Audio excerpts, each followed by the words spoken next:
আসসালামু আলাইকুম ভাই। ওয়ালাইকুম সালাম। ভাই কেমন আছেন? এই তো ভাই ভালো আছি। আচ্ছা এগুলি আপনি কি ধরনের কি ধরনের মুড়ি? এটা নারী সাথে দাঁড়া করি। ও আচ্ছা আচ্ছা, এগুলিকে আমরা দামের মাধ্যমে কেনা বাড়াতেছেন? আমরা আপনাদের কি মেশিন নাই? এটা তো ভাই মেশিন তো আছে, ভাই মেশিন তো অনেক দূরে। ও আচ্ছা। আমরা দামের মধ্যে বেরোছি এগুলি আগলা মাঝে বেলা বাড়াই, আমরাই পাবলি বাড়াই। ও আচ্ছা আচ্ছা আচ্ছা, ঠিক আছে, এই দুটো মেশিন আছে ভাই না, লম্বা বেশি। ও আসলে আসলে এই ধানগুলি কি অনেক ভালো নাকি?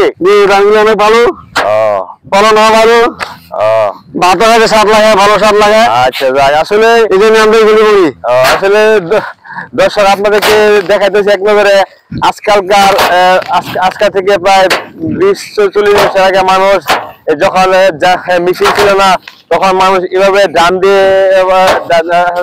ধানকে মারা করা হতো।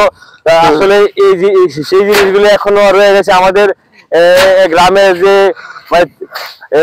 প্রাচীন যে কালচার, কৃষ্টি কালচার, এগুলো এখন রয়ে গেছে। আসলে আমাদের গ্রামে এভাবে ধান মারা করা হয়, আবার মেশিনের মাধ্যমে মারা করা হয়। এই জন্য আপনাদেরকে আমি দেখাইতেছি খুব সাত সকালে আমার ভাইরা ড্রাম নিয়ে এবং জমিতে এসেছে ধান মারা করার জন্য। আমাদের এগুলি আপনারা দেখতে পাবেন তারা কত মানে কঠিন ভাবে এগুলি কাজগুলি করতেছে।